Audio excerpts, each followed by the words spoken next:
Live from the mist-enshrouded mountaintop fortress that is X and Y Communications headquarters, you're listening to the world-famous Mountaintop Podcast. And now, here's your host, Scott McKay. Oh, how's it going, gentlemen? You are tuned in to yet another episode of the world-famous Mountaintop Podcast. I am your host, Scott McKay, and today we're going to talk about a topic that, well, frankly, guys, is going to probably make your groin hurt, even to think about, but it's very important, and it has never been talked about on this show, although I have to admit, I feel a little bit apologetic in that this is indeed a cause that has been near and dear to me for, at least 17 years now, since my son was born, and we don't talk about it nearly enough on this show, and we're going to clear that up today, for sure. But before we introduce our guest, I want to remind you that I'm at Scott McKay on Twitter, which is now called X, of course, YouTube, Truth Social, and also TikTok, which is still alive and well out there. Good for them. And I'm at Real Scott McKay on both Instagram and Threads. All right, enough about me already. My guest today is named Georgianne Chapin, and she is without a doubt the absolute best expert to invite to talk about this subject today.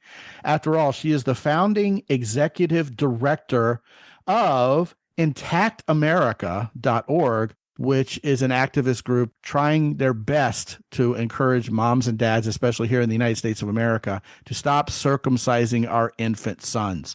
I do want to mention also, before I let Georgianne take it away, that this particular podcast was inspired by an email I got from an organization called Podcastathon, who has just about 1,500 registered podcasts from at least 45 different countries participating in raising awareness for the podcaster's charity of their choice this very week. So I was proud to be a part of that. And of course, my charity of choice is Intact America. Without anything further, Georgianne Chapin from Tarrytown, New York. Welcome to the show for the first time. Glad to have you. Thank you so much, Scott, for inviting me on your show, and hello to all of your listeners. Yeah, well, back at you. You know, you wrote a book, which is wildly popular, called This Penis Business, a social activist memoir. Now, that's a provocative title on the surface, at least, but you're down to business indeed in that book. What inspired you to write it, and what's the book about, Georgianne? I was inspired to write my memoir, This Penis Business, by all the people who asked me the question, how did you ever get into this? What made you interested in circumcision, and why are you talking about it? And I looked back on and I really had thought about writing my memoirs for a long time. I realized I could look back on my life from when I was a child, and that the issue of the problem of infant circumcision had been in my awareness since my baby brother was born when I was 10 years old. He had a complication, which, of course, I didn't know was a complication of circumcision at the time. I saw his bloody penis when he came home from the hospital, when my mother brought him home from the hospital, and thought it was strange. And then a few days later, he had to be taken back to the doctor to have, as they said, the hole in his penis reopened because it had closed up. And that was a horribly traumatic event for him and for my mother. And I, at the age of 10, just started wondering, why newborn boys needed to be surgically corrected or surgically changed. So this just stuck with me. And then I would kind of talk about it. And when I was born in 1951, and then in the early 70s, when I was an anthropology student in college, and then I went to public health, and female genital mutilation was a topic of conversation. I remember the first time I heard about it, I said, but we do that to boys. And the reaction among my, public health and feminist friends was mostly like, oh, that's completely irrelevant. It's got nothing to do with what they do to girls. And I just didn't buy that. Then in 1980, my son was born. You mentioned your son, Scott. And it would no more have occurred to me to cut his penis, then it would have occurred to me to cut off one of his ears or poke out one of his eyes. And I talked more and more about it. I talked to my cousins and my friends and, would encourage them to keep their sons intact as nature had made them. And then one day I was with my son. We were driving on a road trip, and a conversation had taken place the day before, and that I had overheard, and he told me that it was about circumcision, and he had been standing up, just waving his arms when I walked into the room and saying, "You guys just don't know what you're missing." And then he turned to me and he said, "Mom, I never thanked you and Dad for not having me circumcised. And I want to thank you so much." And, until that time, I thought of circumcision as a dumb thing to do, an unfair, painful thing to do to a baby. I knew there was no medical reason for it. I knew no baby would ever agree to it. We like to say 10 out of 10 babies say no to circumcision. But him thanking me made me realize that this decision that parents were making, usually with pressure from others, had lifetime consequences for the baby. It wasn't just a momentary disturbance of his newborn peace. So when he thanked me, that was the late 90s. And just coincidentally, I was enrolling in law school as a part-time student. My day job was being the CEO of a nonprofit healthcare organization called Hudson Health Plan. And my 4 years in law school just was one thing after another that increased my interest in this weird phenomenon of cutting baby boys' genitals. And, a few years later, I was part of a group of people we founded Intact America. And that was already 17 years ago. But you asked me why I wrote my book. And that's kind of the history of why I wrote my book. I began writing it a couple of years, I guess a year before the pandemic. And it was published in February 2024. Again, the title is This Penis Business, a Social Activist Memoir. And it talks about my own personal history and how it intertwined with my interest in circumcision. And then the second half of the book really talks about my experiences leading Intact America and everything I have learned since then about how deeply this impacts not just boys and not just men, but the people who love them. And I'm thrilled to be able to talk about this on a show about relationships. So thank you again for having me on the program. Oh, you're quite welcome, of course. I guess the baseline question there really should have been, how did you get interested and become an activist towards this cause to begin with? And I think you answered that very eloquently and beautifully. Yes. And by the way, gentlemen, you can go to mountaintoppodcast.com, Amazon, if you're listening to this particular show within a few days of its release, and grab a copy of Georgianne's book, This Penis Business, of course. And we'll repeat that again at the end of the show. When we think about circumcising boys, it's kind of something we really don't think about. We consider it normal in the United States of America. You have a baby boy, the doctor cuts his junk, and away you go.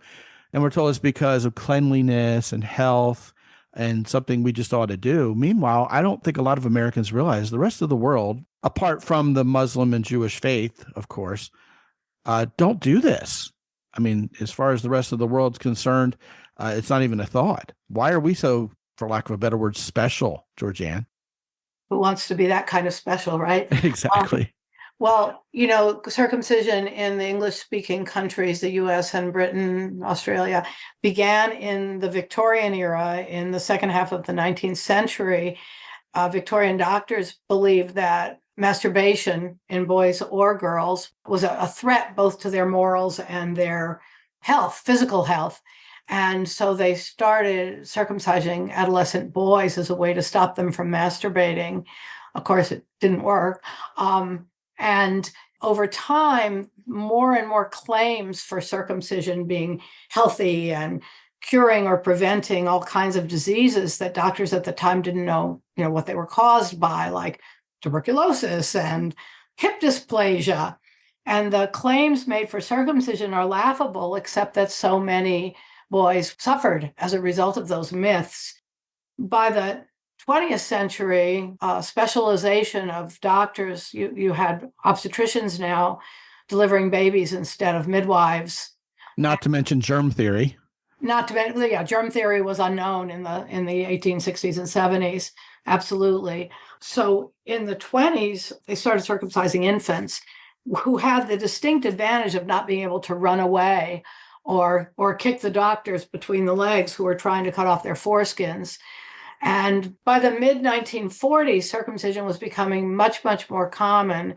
And by the 50s, it was basically ubiquitous. Very, very few men born in the United States after World War II were allowed to keep their foreskins. And at that time, no kind of consent, not even a signed consent from the mother, was required. They would simply pick up the baby and take him and cut off part of his penis. And that means that even now, 75 years later, the vast majority of men in the United States are missing their foreskins, which is the most sensitive part of the penis and a part that is essential for the full pleasure and sexual experience. I think that last part that you just mentioned is what most men don't realize is what happened to them. I mean, walking back through history, somebody must have realized that, because if your agenda is to keep young adolescent boys from masturbating and you're cutting off that part of their penis, that's the desired result, is to make them want to rub one out less. So there had to be some semblance of consciousness that that was what was going on, because it seems like that was the purpose of the operation, of the surgery at that point, right?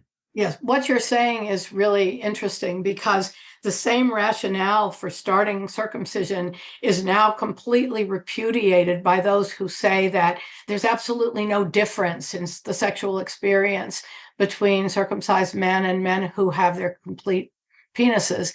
And well, how would we really know? Right. We don't know what we're missing, you know? Yeah, the rationale was exactly what you're saying, that it would limit sexual pleasure.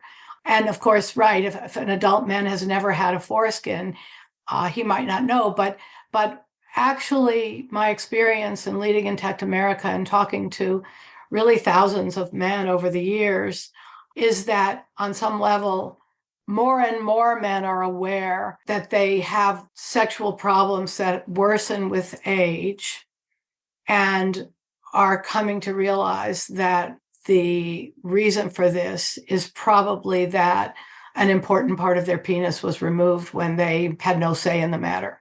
Now, women, on the other hand, can freely experience sexual intercourse with uncut men and cut men and compare the two. Correct. What do they have to say typically? Women, were also relatively ignorant about the foreskin. American women, and many of them still are, many of them have never seen an intact male penis, unless maybe they got a little glimpse of it in their newborn baby before they were convinced to allow a doctor to cut it off.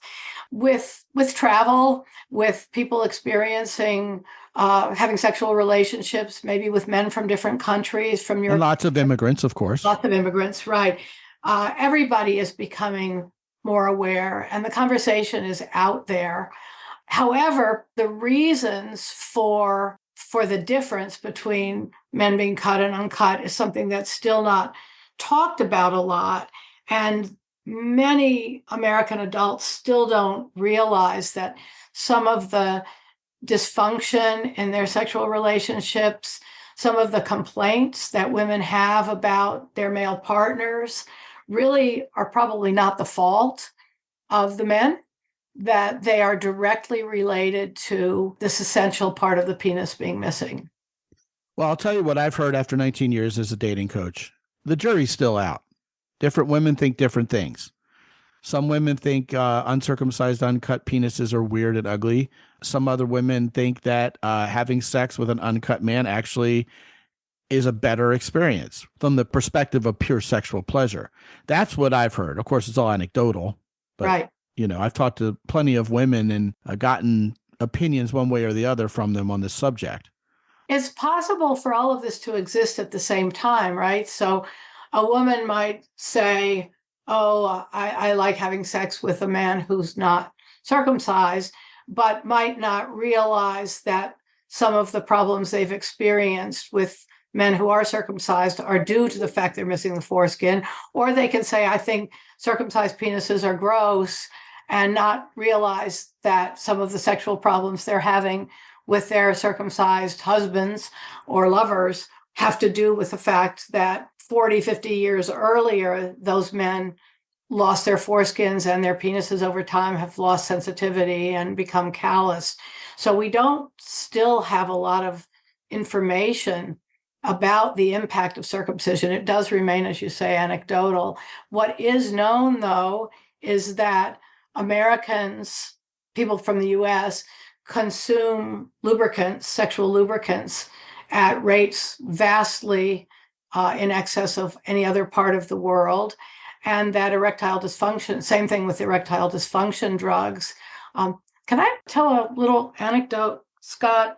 For sure. Talking to a friend of mine the other day, male friend of mine, who immigrated to the US from South America in the late 60s. And he told me that he's intact, and he told me that he worked as a photographic developer, and he would sit around the lab and listen to the older men when he was, 25, the guys who were 45, 50, 55, talking among themselves about not being able to get it up.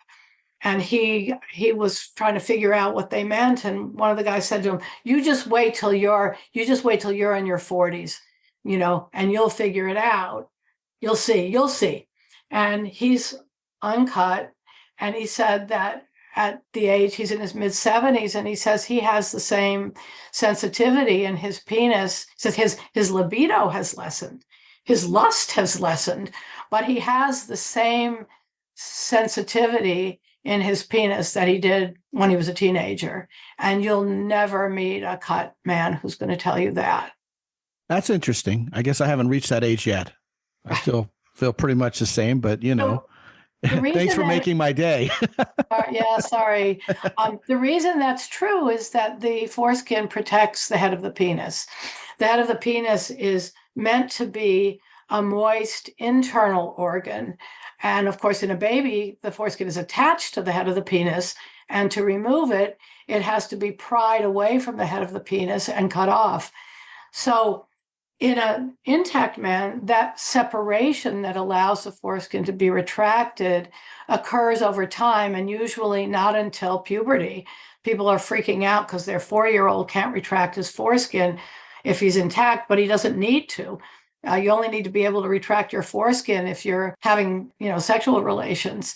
So the foreskin, as it separates from the head of the penis, and can pull back in an intact man as soon as it can be replaced, and the head of the penis remains moist. The head of the penis is called the glans, glans. So men who lack their foreskins, by the time they're, just a few years old, the head of their penis is rubbing against their underwear and begins to lose sensitivity. How about that? Yeah, I think at least if men don't understand and feel the difference between cut penis and an uncut penis. And of course, we're talking from a perspective of heterocentrism here, guys, men who sleep with women. They can at least see the difference because of the proliferation of broadband pornography from Russia and the Czech Republic, et cetera, where none of the men are cut, and they see them banging the chicks on screen. So we can at least see what the difference looks like, but we really can't feel or comprehend the difference that being circumcised has made, Right. There's absolutely no way you could understand that if you've been missing your foreskin for your whole life, right?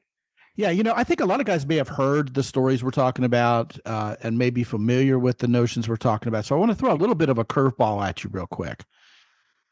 On the circumcised penis of us as grown men, those railroad tracks at the bottom where our urethra is, that's a scar, isn't it?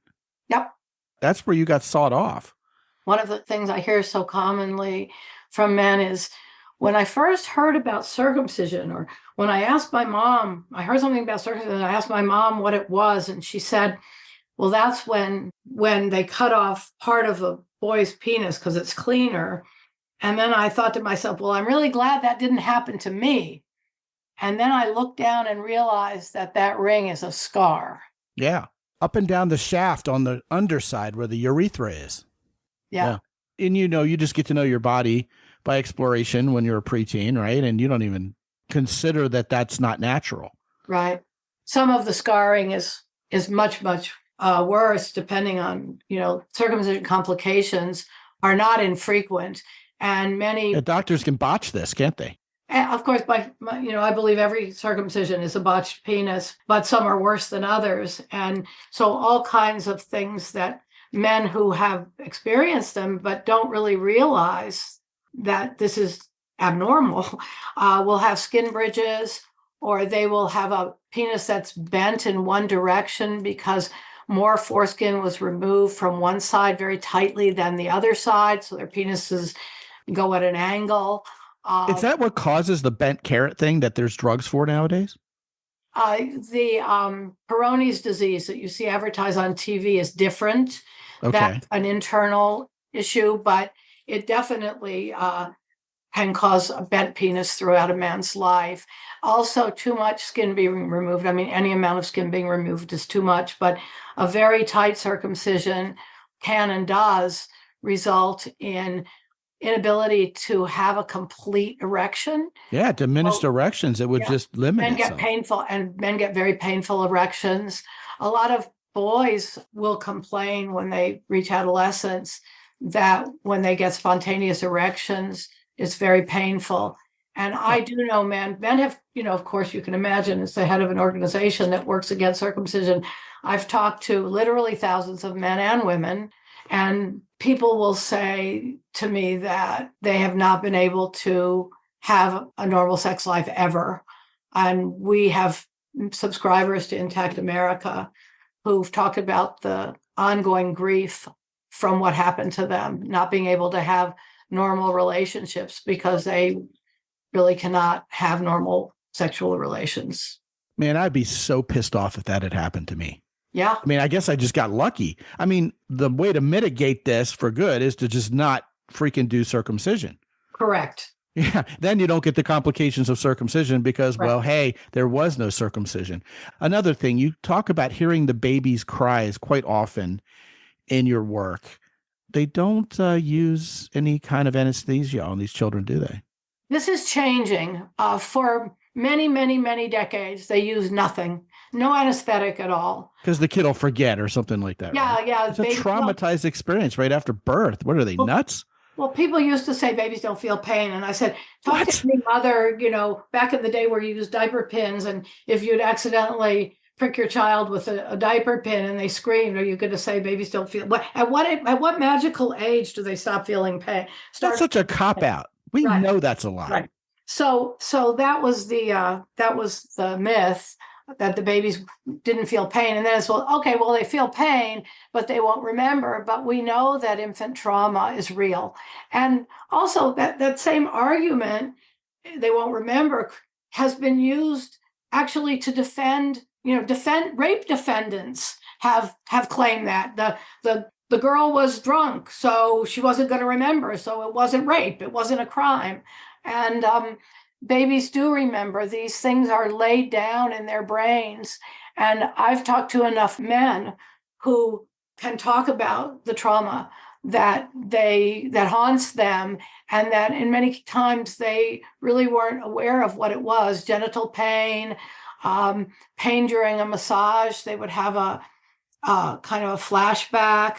So infant pain is remembered. That's some massage. Yeah, well, no, just when in a relaxed state. In a relaxed state, somebody would have a flashback. Not necessarily a happy ending or anything, just normal massage. Right, right, yeah. I've heard many, many of these stories. I've also talked to many men who say they have no memory of it, and that's good, fine, But all of these things are thrown out there as sort of ways to make ourselves feel better about the fact that we cut off a part of a baby's body when he's born. And, nothing makes me feel better about it. I'm happy when I meet a man who says that he enjoys sex and is not traumatized by it and has a normal sex life and his partners are happy with it. That's great. But it's not the case with everybody. All right, here's another point blank curveball question. Definitively speaking, okay? I mean, if there's some wiggle room here, which will sound like a funny pun once I complete the question. Again, all of our puns, right? Yeah, right. I don't want to go off half-cocked here, right? Yeah. We could cut this conversation short. Oh, boy. That's exactly what I'm about to ask. Right. Can you definitively say that circumcision absolutely positively affects penis size overall every time? Let me Or ask. sometimes or not at all? Let me ask you a question, Scott. Okay.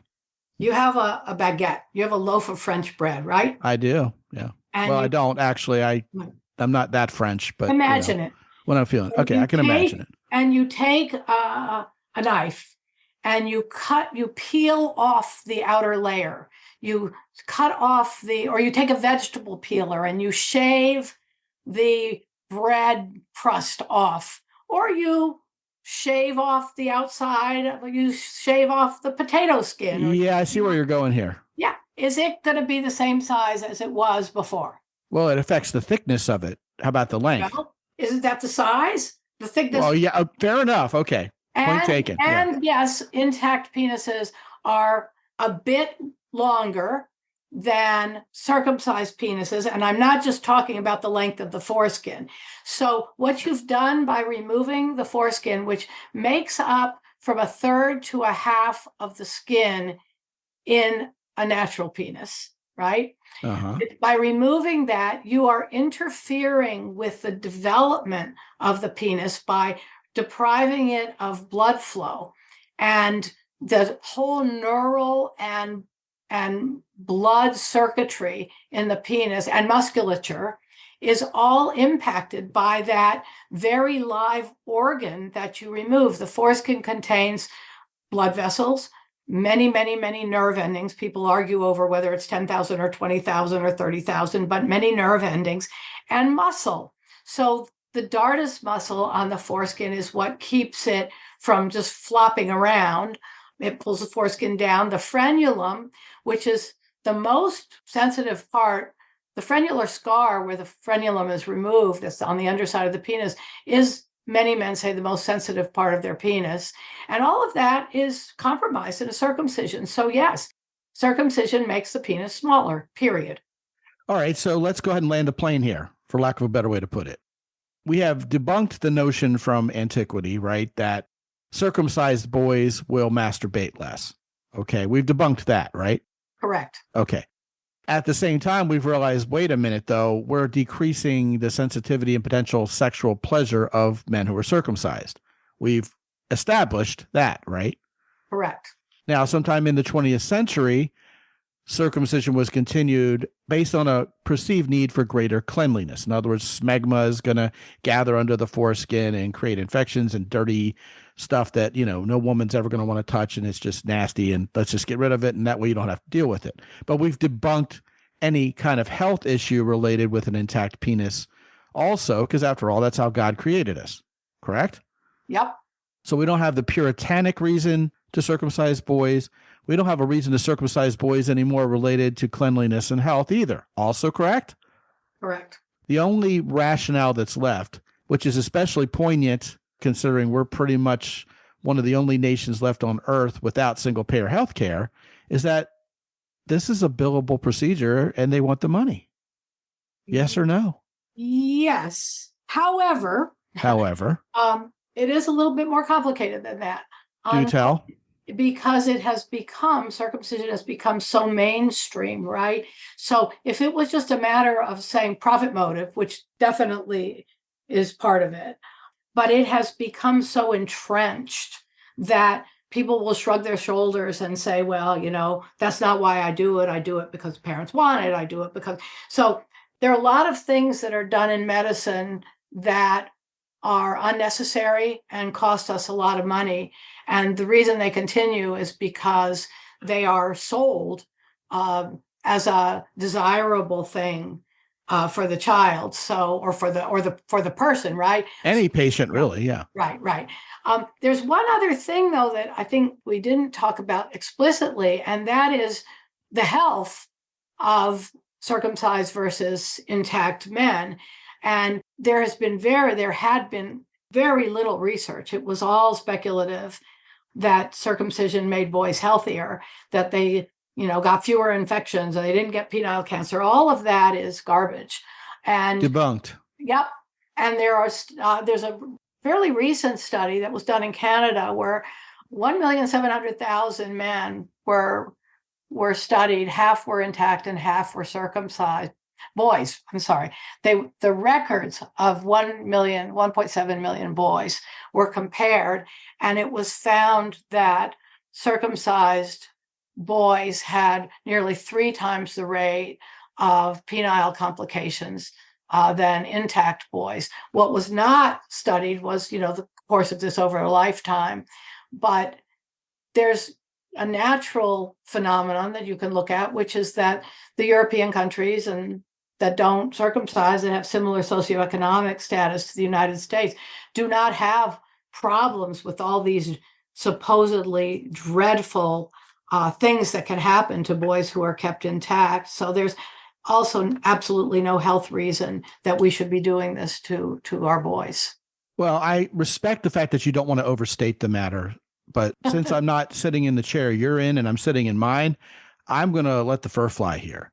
I believe it absolutely positively is about being a billable medical procedure because, first of all, doctors will happily tell us, well, check that, strike that and change it to warn us about all the crazy things that could happen to us if we don't take their drugs, don't do their procedure, et cetera, et cetera.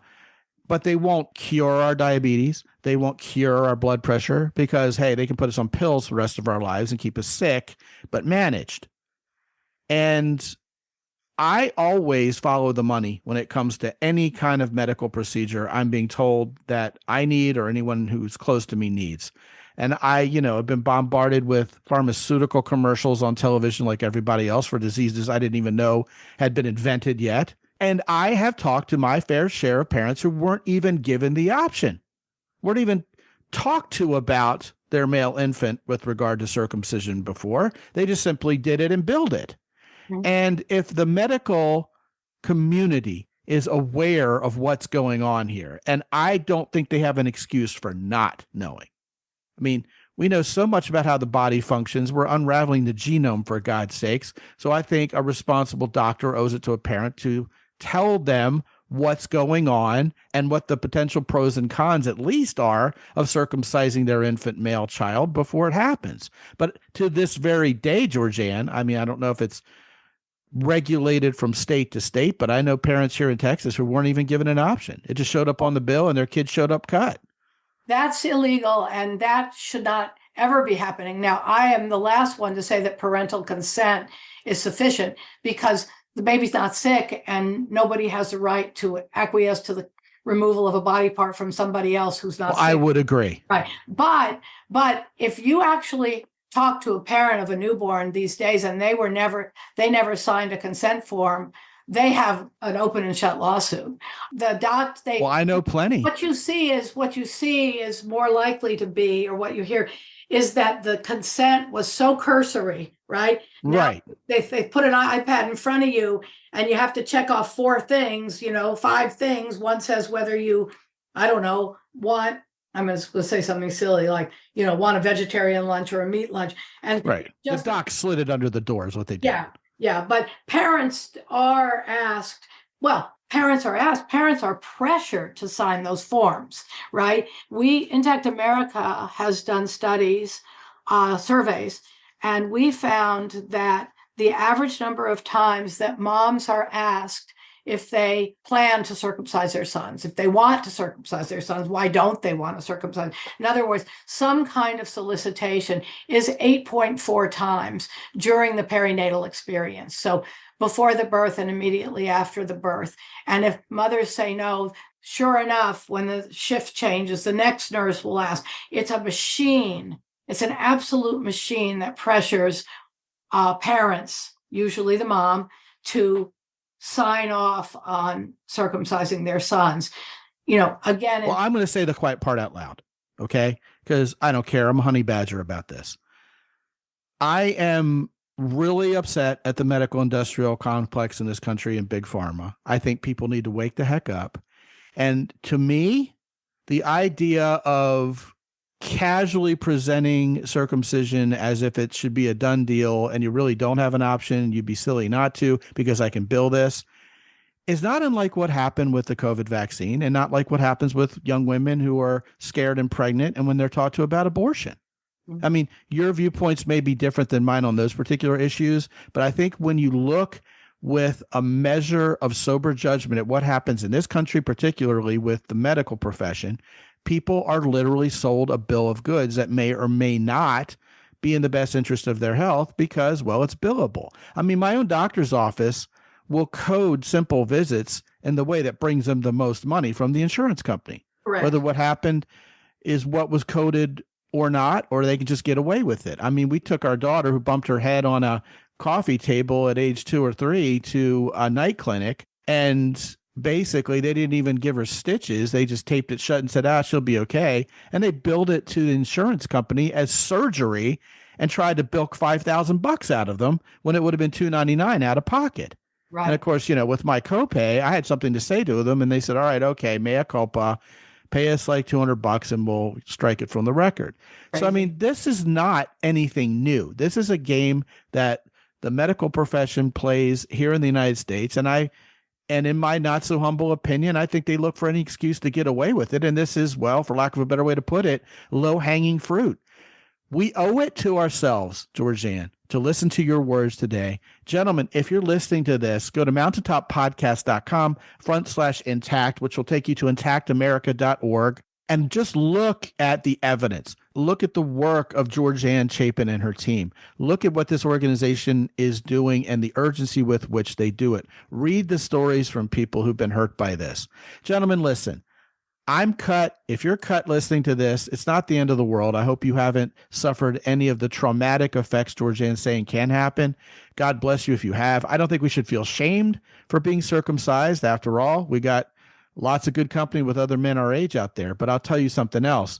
Once our midwife, who helped us with the home birth of our son, educated us on the kind of truth that Georgianne is promoting here for anybody who has ears to hear, it was a no-brainer not to cut our son, and he's intact, and we're glad that's the way that sorted itself out. But I'll tell you what, ever since my eyes were open to what's going on here that I just took for granted, literally for my entire adult life until I was 40, once that veil was lifted, I'll tell you what, I became an intactivist myself. I just think, if we're going to go off the deep end with complete charities around female genital mutilation, which is euphemistically called female circumcision among some African cultures and elsewhere around the world, and say how bad that is. I mean, what's literally good for the goose is good for the gander. We're talking about sexual mutilation here also for no darn good reason other than to bill the insurance company. And that's my little rant here at the end. Georgianne, you've been very measured and very diplomatic, as someone who runs a charity of this magnitude probably should be. And therefore, I thank you for the opportunity to have this platform to present this subject to these guys today in the way we ought to have probably years ago. I really thank you for your work. And indeed, I want to send these guys to your website once again, which is mountaintoppodcast.com/intact. The whole URL for that, of course, is intactamerica.org. I know before we close, you have a couple of events that are coming up that you want to inform these guys about, especially if they're listening to this podcast within, a few weeks or a month of its release. What do you guys have going on? What should these guys know about Georgianne? Scott, I'm going to tell you in a second but I would like to also say a couple of sentences about the profit motive in circumcision, which is the selling of the foreskins to medical research and commercial. Oh, you got to be kidding me. Can I do that? Sure. Yeah. No, I'm not saying you got to be kidding me about your idea of telling us that. I'm already just loathing what you're about to say, but we need to hear it. Okay. Go for it. All right. So when talking about the profit motive, and as I have said, it's not necessarily that the doctors, that the nurses are promoting circumcision and they're not getting paid for it, right? So it's the whole complex, the whole medical industrial complex that pushes this phenomenon. The part that we have not mentioned is that foreskins are a huge commodity. So at the same time that we tell parents they're useless, we're encouraged to think that they're dirty and they need, too much trouble to try and keep them clean. We have commercial companies scrambling to collect infant foreskins to turn them either into artificial skin products or cosmetic products. So face creams and other kinds of cosmetics are made from fibroblasts from infant foreskins. So we've not been able to track this all down very well, but we do know that many large teaching hospitals take the foreskins to the labs to be analyzed. And the only reason they would be doing that to test them would be because they're going to be, given to or sold to commercial enterprises for further processing and exploitation. And of course, those are that's pirated tissue. So there's foreskin laundering and trafficking going on out there. Trafficking. Yes, it's tissue trafficking. Absolutely. Not unlike what happens allegedly with unborn embryos who were aborted. Right. Yeah. Foreskins are trafficked, all with a quasi-legal framework, it's laundered. Yeah, some consent forms will have some disclaimer, sometimes where I understand that this tissue may be used for whatever, but that's another part of the business of the foreskin business in the United States. Well, I'm all but sure they figured out how to carefully word that. Yeah, and actually, South Korea, which the Americans taught to perform routine circumcisions during the Korean War because there was a huge medical presence of American medicine in South Korea, and South Korean babies are now a source of infant foreskins for cosmetics. There's a podcast or a program, Ellen DeGeneres interviewed Sandra Bullock, and they talked about her foreskin facial, which she referred to as the product they put on her face was made from very young people's foreskins or body parts, and Ellen DeGeneres busted her and said, it's made from baby boys' foreskins. So that's wow. Yeah. Now, shall I mention our events that are upcoming? You shall. All right. Intact America has a lot of different programs and campaigns. Right now, we have two really exciting events that are happening in spring 2025. Foreskin Day, which this will be our third year, and it takes place the 4th day of April, 4/4. And that's going to be, if you go to the intactamerica.org website, or if you go to Intact America's Facebook page, you'll see information on Foreskin Day. The other thing we have coming is we are going to be presenting the inaugural Skin in the Game Award to actor Alan Cumming. And Skin in the Game is our campaign. The subtitle is Circumcision Cuts Through Us All. And the theme is we have a photo campaign and stories from people who've been impacted by circumcision. And if you go to skininthegame.org, you will be able to see that campaign and find out about our event honoring this famous intactivist, Alan Cumming, on April 30th in New York City. Well, there's an innuendo in that guy's surname. Yeah, he co-owns a club in Lower Manhattan called Club Cumming. Very good. Okay. Very good. I'm intrigued. Yeah. So I want to thank you again, Scott, and thank all of your listeners for taking the time to think about this subject that hopefully will make them realize that they need to speak out and tell everybody about it, that there is absolutely no shame in talking about it. There's no shame in being a circumcised man if you have sexual complaints, and that talking about it is what's going to change the way this country treats its boys and men. And above all, please don't cut your infant sons. Never cut your baby. Yeah. Yeah. Well, Georgianne, obviously I share your passion on this subject, and I thank you also for taking the time to come speak so passionately to this very well-targeted audience about this. What we're going to do, gentlemen, is in addition to sending you to mountaintopodcast.com/intact, obviously this is a show built around a charitable cause. So I'm going to go ahead and put the URLs in the show notes, not only for skininthegame.org and foreskin.day, but I've also been asked to add a link to the book on Amazon for another book called Please Don't Cut the Baby, A Nurse's Memoir by Marilyn Fair Milos, who is the founder of the No Circ movement in general, the matriarch of the movement, if you will. She's in her mid to late 80s now and a wonderful lady. And it sounds to me like, Georgianne, that she's passed the torch to you and you guys are running with it. And so once again, thank you so much for this all-important, crucial podcast episode. I just appreciate you and your work so much. Thank you, Scott. Yes. And gentlemen, if you have not been to mountaintoppodcast.com lately, please check out our sponsors, Jocko Willink's company, Origin in Maine, also herosoap.com, and the Keyport. When you purchase anything from our three longtime sponsors, please use the coupon code MOUNTAIN10 to get an additional 10% off. Gentlemen, there's so many goodies you can download for free at mountaintoppodcast.com. I almost never get around to talking enough about most of them. Go there and witness and experience the candy store that is mountaintoppodcast.com. And of course, you can always write to me at scott@mountaintoppodcast.com or get on my calendar to talk to me for 25 or 30 minutes for free when you click the link that you'll see in the upper right-hand corner at mountaintoppodcast.com as well. And until I talk to you again real soon, this is Scott McKay from X&Y Communications in San Antonio, Texas. Be good out there.